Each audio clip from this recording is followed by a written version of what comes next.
architecture with CoStrategix. We are here to discuss unsolved data mysteries. And before we get started, I do want to ask everybody to open up their Whova app. We have polls for this talk today, this conversation we're going to have. And we're going to use some of the answers in your poll throughout our conversations. We'd love to get your feedback on the questions that are in there. Some of you have already answered today, and that's great. You can see how those work out for us. So we're going to start with some introductions and talk about sort of where we are in our data enablement path with our organization. So first, let's start with Jill. My name is Jill Campbell. I'm most recently with Belcan Engineering. I am the director of program management there, just recently in transition also. However, while I was at Belcan, we were developing the program management office and also had to focus on data governance. Fortunately, a data officer has been named, and the beginning of the journey was quite bumpy. The roadmap had not been really established, and the strategy really has not been defined. The focus was on IT, please go solve this problem. Here's a whole bunch of data, it's not right, why isn't it right? IT, please fix it. But the progress has been made quite a bit. But when I started there just a year ago, it was just make this easier for everybody. Thank you, Jill. My name is Deval, Motka. I am the Vice President and Chief Data Officer at Genesco. We are the general shoe company headquartered in Nashville, and we sell shoes. If you know, our stores are the Journeys and the Journeys Kids, and then the Johnston and Murphy, which is also our wholesale division, so we manufacture those shoes, and I'm sure some of you are wearing them. For me, as a runner, this is the right business to be in, and as a data geek, my responsibility is to set up and really set the strategy for our data and analytics program here at Genesco. Very happy to be here. Thank you. Good afternoon. Hopefully everyone's staying awake for a riveting topic on data governance. I'm not sure about you all, but my buzzword bingo card filled out probably in the second section, so we'll try to keep that to a minimum, maybe give you a new one. By way of introduction, my name is Jonathan Paul, Director of IT, Data Governance at Fifth Third Bank. I've had the privilege of leading our data management, data governance function for the past several years, really starting with a blank sheet of paper in about 2019, attending an enterprise data office and some of the data governance people, process, and technology around it. So happy to share insights into the still unsolved data mysteries and a few of them solved. We'll get to that. So as we get started, we're going to talk through a couple of these data mysteries. But we also want to make this conversational. We don't want to be up here and lecture, tell you about the ideal state of the world, but also hear from you some of your mysteries, things that you were struggling with, as we talk about some of the what's the good, the ideal state, along with the reality, the bad and the ugly parts too. So we're going to go into some of these topics, and if you have a question while we're in the topic, please raise your hand, and we'll take those instead of all at the end. So we'll take them as live if you have them. Okay, so to start, we're going to talk about sort of buy-in within the organization, not just at the C level, but within individuals throughout the organization to adapt into your data program, to start building it out. So sort of for all three of you, Jill or John, as he has the microphone, we'll start with you. When you got started, was buy-in automatic? Was it easy to go forward when you got started that yes, everybody's going to do this, or was there struggle with that? Great question. It's not unanimous. It's one of those things where we really had to skate to where the puck was. We could have gone out and tried to recruit people for this work and say, hey, who wants to do data governance, right, or apply data management to their data sets.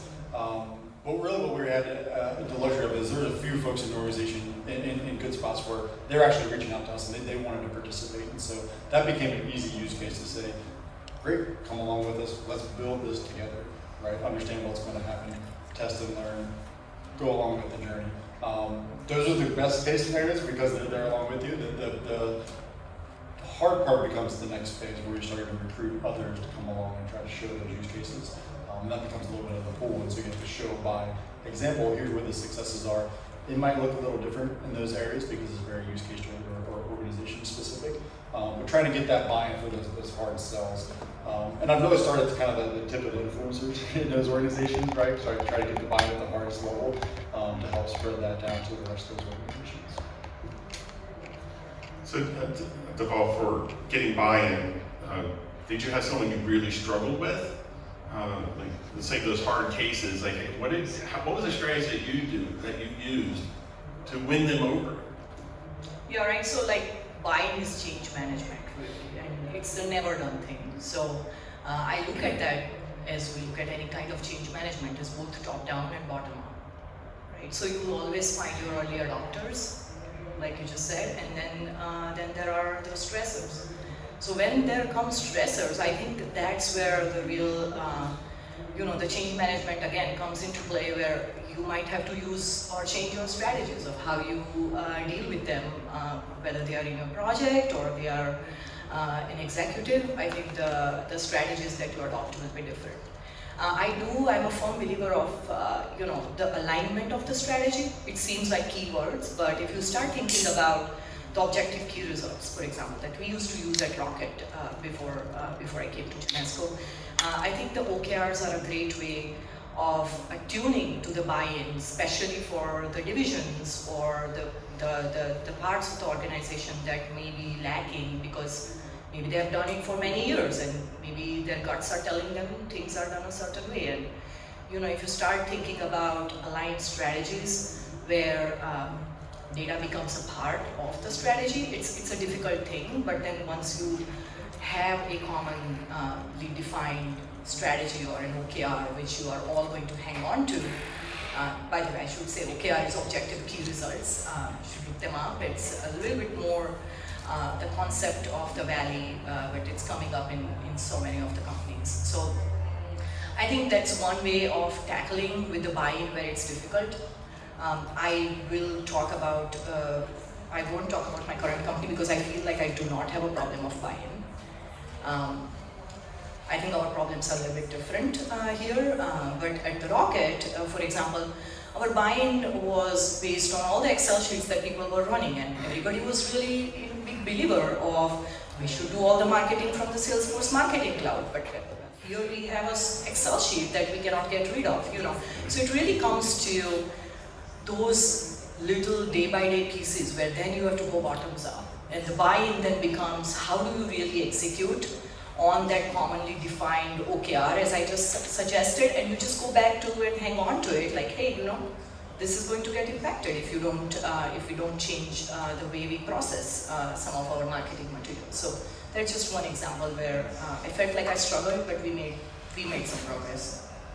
So Jill, I think the point Deval made about change management is really important, right? And coming into an organization, some of the other organizations you work with, what was the challenge of that change management where we're trying to promote that you might have run into, but had some of those struggles of really trying to turn it around? Sure, I think anywhere when you're dealing with change management, it's about the time it takes, right? Because whether it's data or anything else, we're focused on the end result. And when we are actually trying to change culture or we're trying to change people's behavior in a process or a procedure, the change piece of that is what's going to be the challenge. So we have to make sure that people understand why we're doing it and what the end result is going to be. Because if we're going to spend the time making the change, and we want to make sure that we're all on the same page for the same results. Much to what you were talking about with the strategy, right? We want to make sure everyone is on board with that to make sure that we can instill the fact that the value of that change. And if we do not all agree on it, everybody's going to push back and then walk away. There'll be groups that believe that, yes, I just have to do this process because I have to do this process. But when you have the culture of understanding the value of that because of the strategy we presented and we all believe in, when we know what the data is going to look like at the end, right? We all know that that is going to then support what the business is trying to do and the value that it's going to bring. Then the change control processes and the change in itself and the change in the culture doesn't matter if it's top down or bottom up, right? It is the culture of that organization as a whole. just ask a quick question? Sure. Deval, you said that Talk to the mic. you inherited a culture of buying already at Genesco. What something had to happen for them to have buy-in? How did they still got to the end game, but not with you there. So do you know the history of it? Yeah, so let me just tell you, right? Like, so again, like I said, right, buying is a constant process. So when I said that at Genesco, and I've been here for a year, I think there are a few things that are going on here. The retail industry, especially where we are in the fashion retail, we are a discretionary spend. So post-COVID, I think there is a realization, and the inflation is really truly driving a pressure on the business. So I think there is a common understanding of we need to do things differently, which I haven't caused, but I think we are just lucky in a bad way to have that understanding. Secondly, and I am becoming a bigger believer of this. I was not, because I'm a techie at heart. I don't report into our technology organization anymore. And we do not have 5 different, we are a smaller mid-sized retailer, so we don't have like multiple data leaders as well. I report into our Chief Digital and Strategy Officer, and they are like, that organization is responsible for the strategy, and then we have strategy aligned across the divisions and our brands. So I think at the strategic level, there is more communication and alignment, or the need of that alignment. So it's not the data that needs to be aligned, it's the strategy that needs to be now talked about. So I obviously become part of that. And I would say that the third piece is, when your top leadership gets that realization, and they start coming to some of the meetings that you do. I recently had a full day of a data summit that I just did with just our top executives. They all attended it, and the people who facilitated that, they really came and thanked me, because they were like, wow, you could get all these people in the room, like, I mean, they are expensive people. How did you get that? And I said, you know what, I did not get them. They are hungry for it, so I just convened a meeting of the minds. You know, so I guess that's where it's coming from. I think there are, and we can go into more details, but there are applications of data, and then there are places where it doesn't apply. I think we are in that place where it does apply, and there's a hunger for it. Thank you. It's actually a pretty good segue when you talk about strategy. Give a question to John. So within Fifth Third, right, big organization, lots of data, right? And I think from some of our conversations before, there's a lot of starting small. You got to have some strategy at the micro level, but then also you got to have a macro level strategy, right? So can you talk about how some of the pitfalls of trying to get those strategies going and not just buy-in, but get them going and rolling so people are engaged with them, so at the big level and also at the detailed level? Yeah, it's been a great journey to be part of over the past several years of this, and really, to your point, starting at the micro level is really where the journey began. Our team, being data manager, being enterprise data officer, we are part of the technology organization. I mentioned we started with a blank sheet of paper. That was literally my first day on the job here in the data organization, and so it became a credibility to the rest of the organization, what we were trying to do. And so we looked to the industry, looked to the frameworks out there. We eventually adopted the DCAM framework, so I know EDMC Council's here today.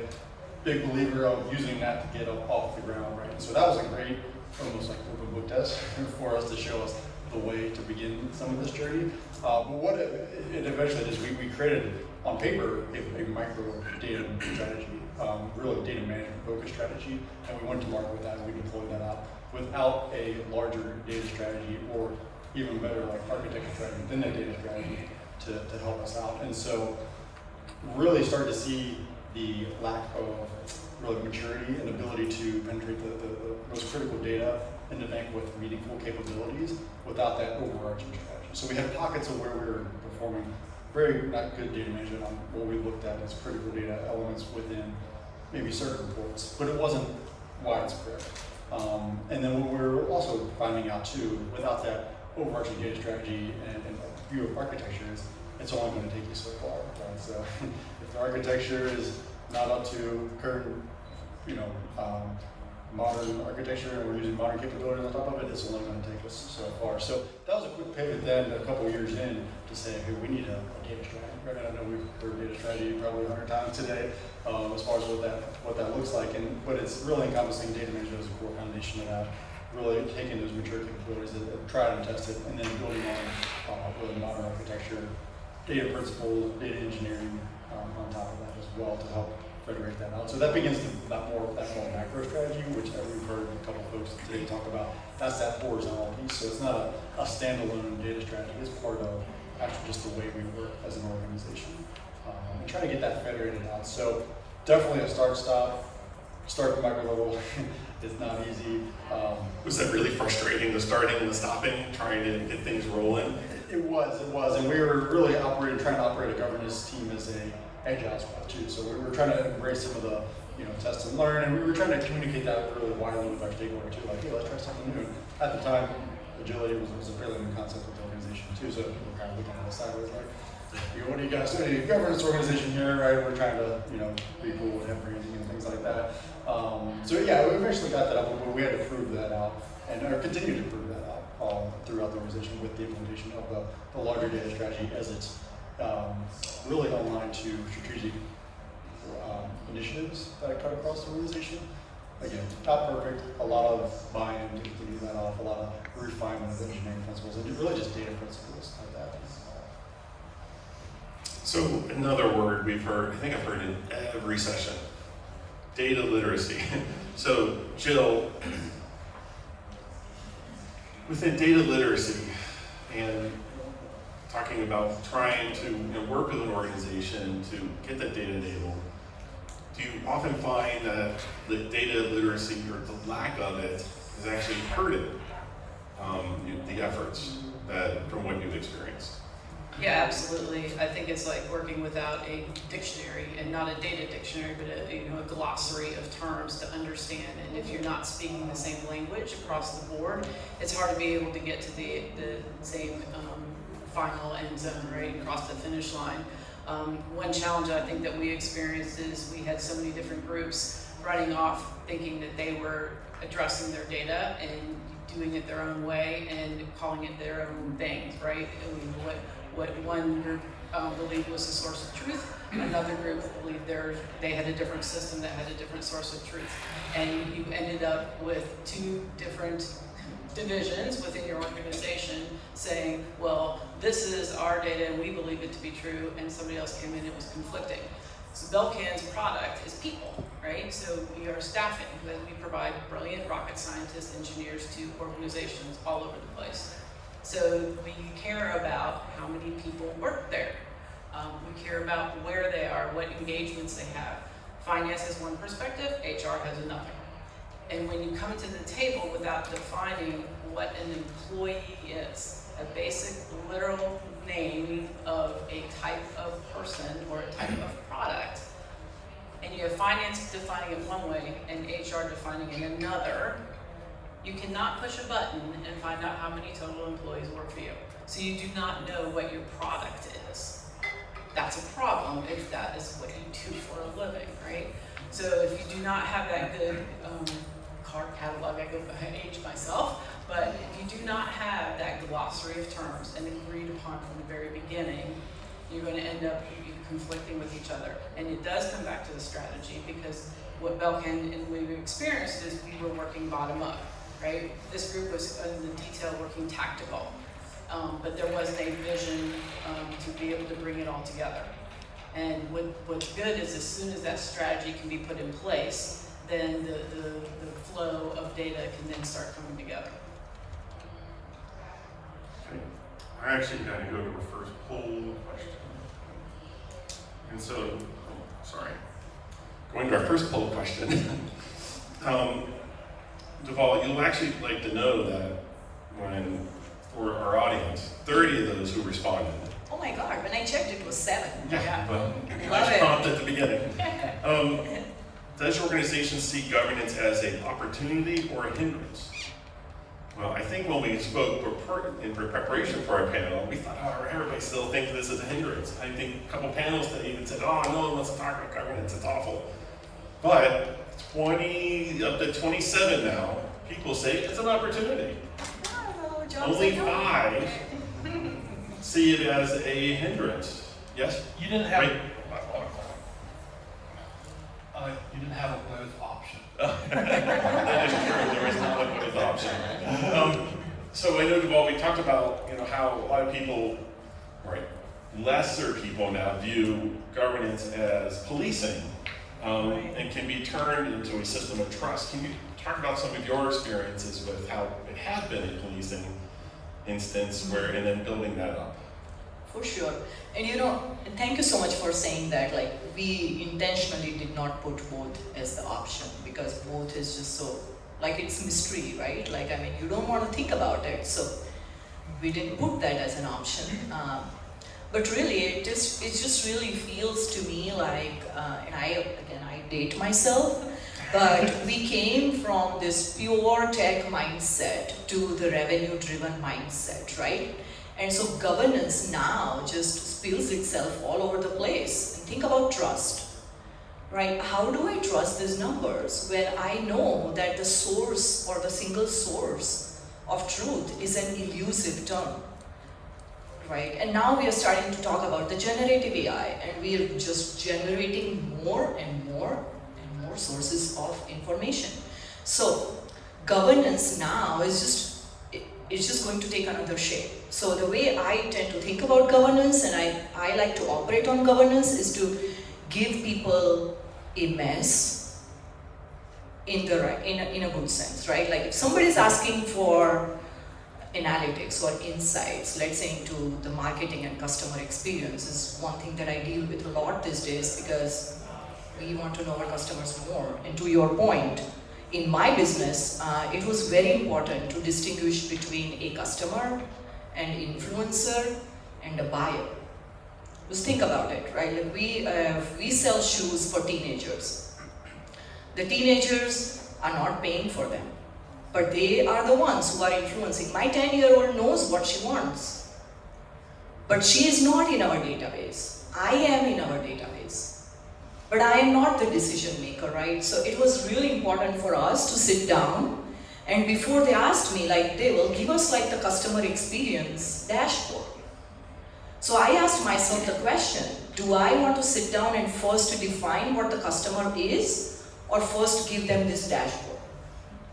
So I did the second one first, right? Like, we started a series of dashboards, and it's going to be a mess, because there will be 10 of them, and tomorrow, before you know it, there will be 20 different tabs on the same dashboard. And I consider myself a recovering OCD. I hate it, because it keeps growing, right? Like, now you don't have a single source of truth even on one dashboard. What are you going to do? But once you actually create and capitalize on those insights and start throwing it on face of people, and now if they are data literate, the next question is going to be like, how do I read this?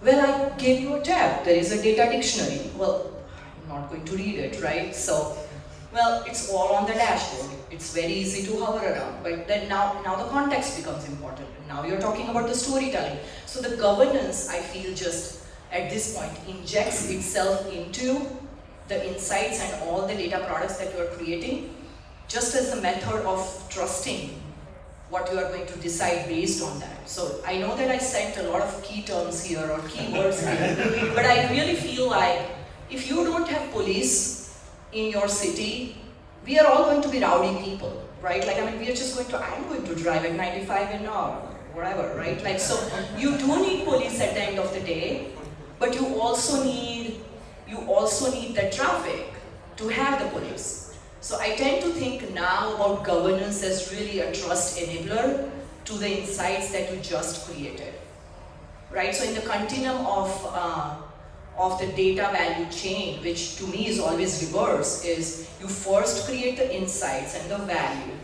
let them decide some of it, because they already have the experience and they already have the guts with the years of experience, so they are not going to make a mistake.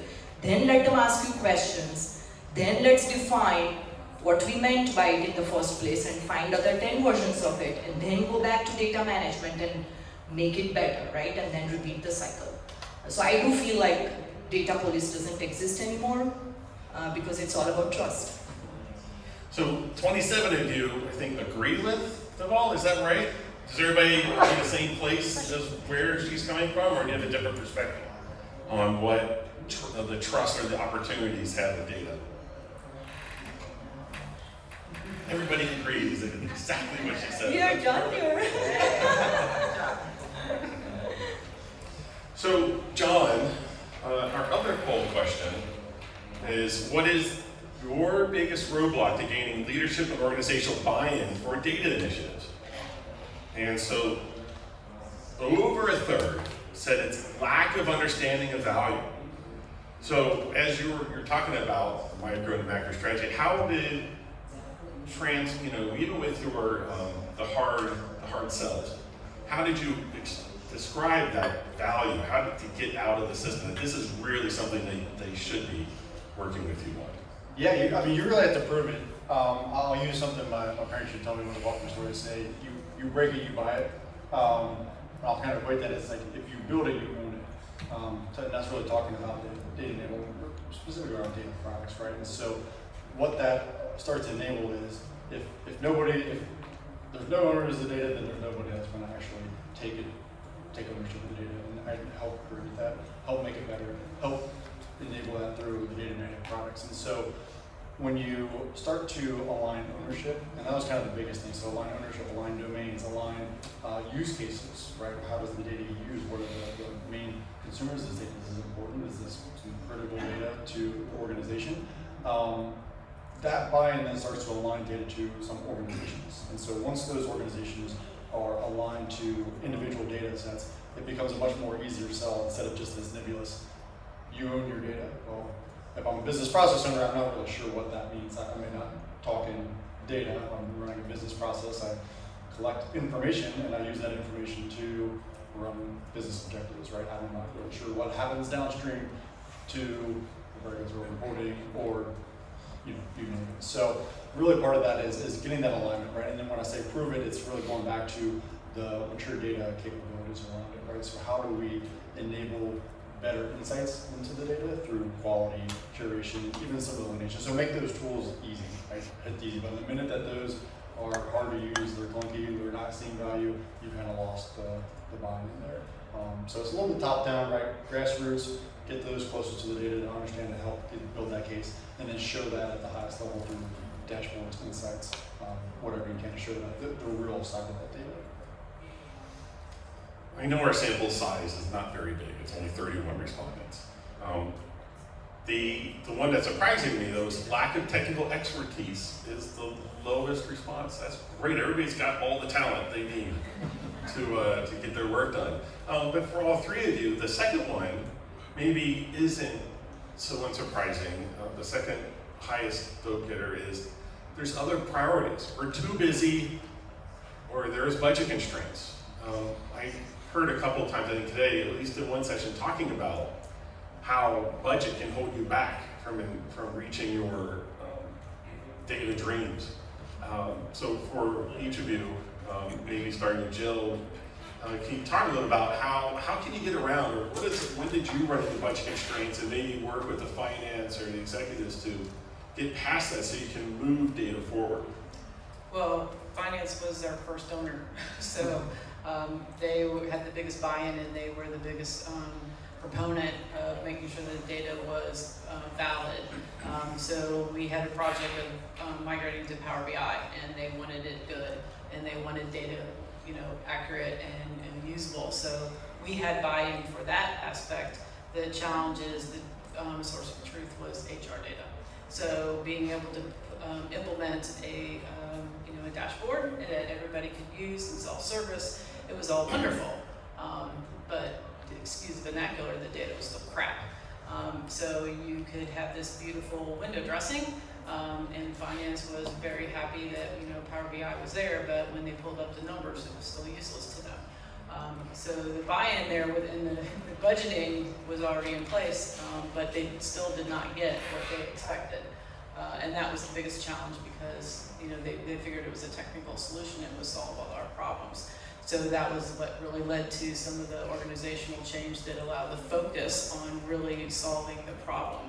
And unfortunately, there was some ugly that really motivated the whole approach of the organization. Really recognized that we need to culturally focus on that to really curate the data and really productize it. We kicked off an agile transformation at the same time also. So the vernacular, the literacy was starting to be embedded.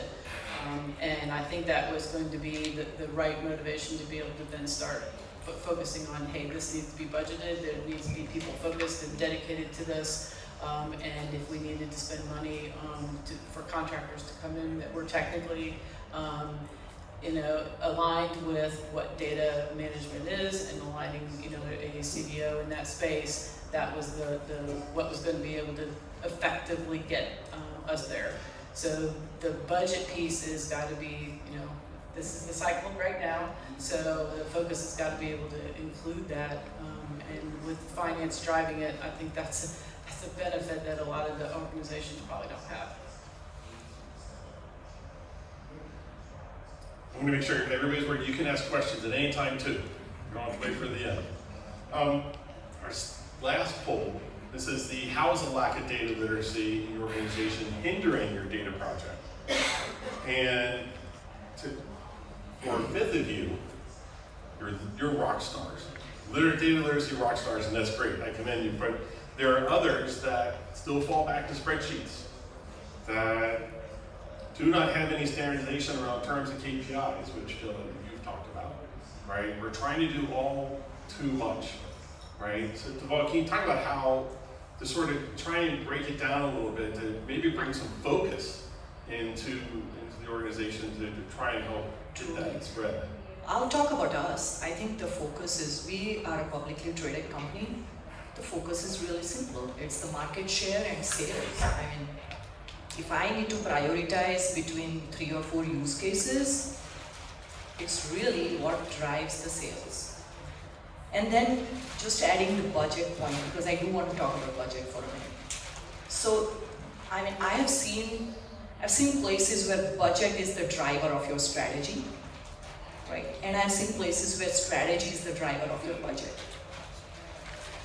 So, what holds true for any organization? I think this depends on what is the driver for each of the two, because you can always create budget if you really have a strategy. And if sales is your strategy, then you can create a budget for that. So I'll just take example of the Rocket. So at Rocket, my teams were responsible for we were responsible for the revenue of the company, because Rocket was the first digital mortgage company in the United States. So everything was digital, which was really easy in a sense, but it's also difficult. I'll just talk about the easy part. So we used to buy a lot of leads, right? And then we would have the lead generation algorithms to basically funnel the leads, and then they would close. So in a sense, my organization had revenue responsibilities because we were serving up about 10 to 12,000 leads per day. And then there were leads that we were buying from other places and all. So now the question was, how do I get a slice of the pie from the budget from the revenue that we just created? I think then the budget becomes really easy, because now if I am able to measure the outcome of all the lead gen algorithms that we were able to influence the conversion on, then the budget is going to be a no-brainer almost, right? Because next year I can say that I'm going to improve this by 20% and I need an increase in the budget. I think where it becomes really challenging is when the goals stay elusive, right? Like you can't connect them, or there is a dotted line with the goal that is not attributable to something that an executive or somebody who is responsible for the budget approval would be able to do. Now I know that was not your question, it was all about the spreadsheets. And I will tell you what, I consider myself an Excel aficionado. I love Excel, and here's the reason why. You know, a lot of our business people, they find it really powerful when they can operate in Excel. And if you think about like what new insights we are giving them, we aren't giving them brand new insights. Either we are aligning with what their thinking was, or we are adding a few different elements to their thinking, right? So from that angle, if somebody is running a model in Excel, I think that my job is half done, because now if I have to create a Power BI dashboard, because they have already figured out all of the logic in the Excel, I think that's a great use case for better data management, because all of the logic is in that place. There is all of the dashboarding or the storytelling is kind of done, right? So now when you automate, and now when they can spend their time in thinking about the newer stuff, then I think it's a win-win for both parties. So I am a big believer of us walking 60 steps and them walking 40 when it comes to Excel or any kind of strategy or anything. I think that's the belief, and that's the servant leadership that I go by. And then technology just becomes an enabler. I'm going to comment on your Wow. Excel. It's okay. Sorry. No, so with your example, where I find Excel becoming a pain is organizations build all these nice reports. And then the person, executive, whoever, manager, they take stuff down like, that's fine, but I need data, I'm going to do what I want. And that's great, they're doing what they want. But I want then that communication back, that shouldn't be hidden. I want to then take that and put it in the report for them. The idea is that the report itself, maybe every quarter, it should be changing. What's on there now, that's solving your business problem at the moment. Okay, now you got the next one. Now you're getting the data out of it to attack the next problem. Send that back in, let's turn that into a new report, or update your dashboards, or something like that. It should be an evolution. But sometimes it stays hidden, and you don't know what's going on, and that communication is really important. I think that's where we get into trust. We are getting into trust, and here's the Yeah. other thing, right? So even in that little example of Excel to Power BI, right? Like, I mean, think about all the benefits that Power BI will give you, right? Like, and Power BI is just an example again. All the BI and all the good technologies do that today. There's a better mobile interface. There is a chat capability from each of them, right? And then there is self-service baked into each of them. All of these are advantages over Excel. Now, how do you communicate those advantages? I feel is such an important thing, because once you build one dashboard, your job is not done. I think it just really started, right? And how do you then hang on to that? And I think the other thing we always confuse is the storytelling isn't about the pretty charts, right? Storytelling is about more and more and more questions that people can ask because you just gave them a thinking hat. And right, like now you can converse and communicate through that same interface that you build your dashboard in. That is much more powerful than Excel. So I will take it back. When I said that I am a lover of Excel, that's because I just feel like I want to meet them where they are, and then let's walk together from there. You know, because I don't want to be a techie saying, I can't even do anything with this Excel, right? Like, we need to learn them. Because if we say they want to be data literate, then we need to be Excel literate a little bit. So I think that's what I mean by walking a few steps. Any questions? Yes. Use the microphone. Just a comment, right? I agree with the Excel and the BI tools that you mentioned. So what I see the use of Excel is for prototyping, for innovation, right? The people who are working are the closest to the work and the process that they're driving. So they shall be empowered to use any tool, Excel being one of them, to use the tool and use it for their advantage, to standardize their work. But when it grows more than their work, when it starts becoming something, a group work or a team work, it needs to be evolved, it needs to be refreshed. That's our job then. Then it's become an opportunity for automation, where we can automate something and then we talk about getting lean, getting the standard work, roll it out company-wide. For prototyping, the MVP one, I always say, Exactly. why not use with something simple that the end user knows, loves, knows how to operate. Yeah, Excel is really a requirements document, you know, I mean, and plus some coding is already done, so.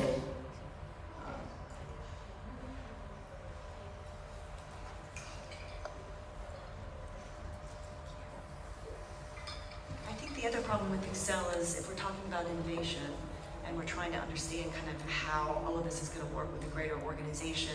Part of the challenge that I see is a lot of times people will get into Excel, they'll start defining their own terms, perhaps because the enterprise systems don't have them, and then it becomes kind of part of a native kind of culture. This is what this is how this does. And what that promotes to me is sometimes you get this underlying system that is part of the culture that doesn't align with the governance structure, doesn't align with what everyone else is doing. And so there also almost has to be some kind of an operationalization kind of process that says, hey, now we're going to take this Excel spreadsheet and the concepts within it, and we're all going to talk about what that really means to us and how we should really use it in the enterprise.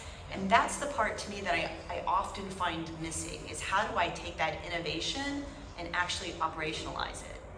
I love what you just said. I just want to give an example there of what I'm currently working on.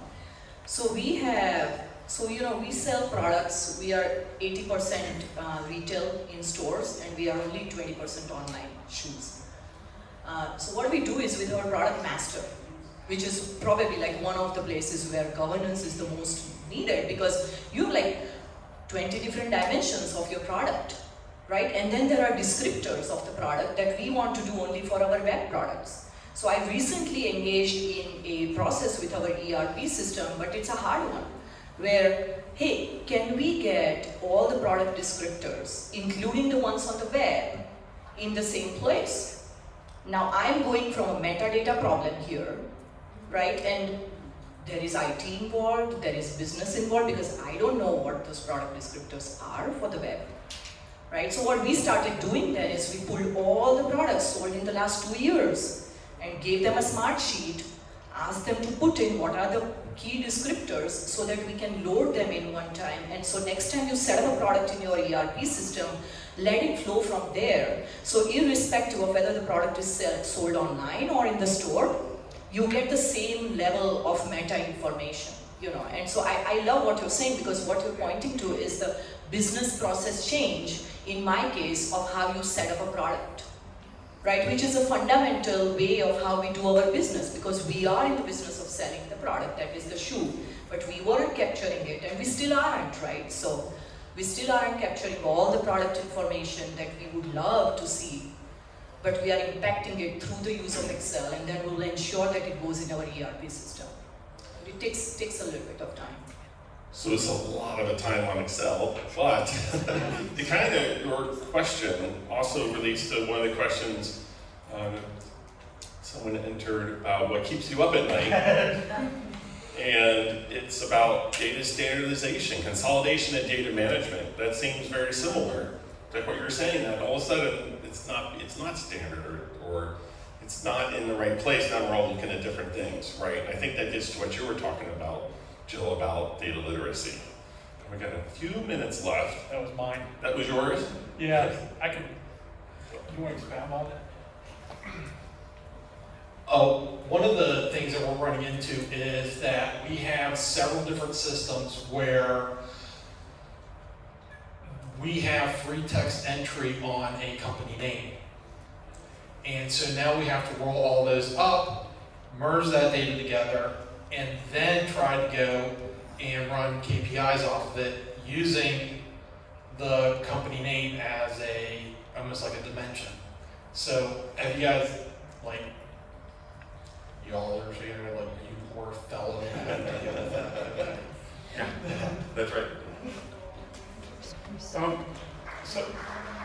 on the end of that, John, I kind of want to get from you, because if there's a lot of data coming in, did you guys have a data standardization problem?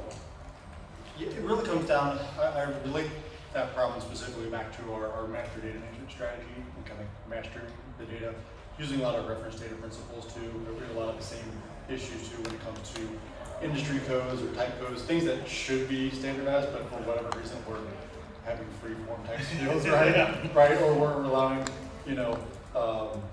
something to be put in address line 2, which should be an address, but now we're flowing information. So that heavy emphasis on mastering the customer profile or whatever data set, heavy reliance on reference data, it's an ongoing process, right? I mean, especially if you have data migrations or legacy data sets too that have somehow come into this ecosystem, taking different slices, by time stamps of when this data comes in, so that you can kind of monitor the quality by the time too. So to say, hey, from the last 5 years, it looks great. Like we can tell everything. If we go back 20 years, it gets a little more tricky.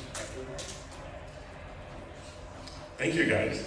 Thank you, everybody, for attending. We are at time. I believe we are at 3:30. Thank you, panelists, for a great conversation and trying to get through some of these unsolved data issues.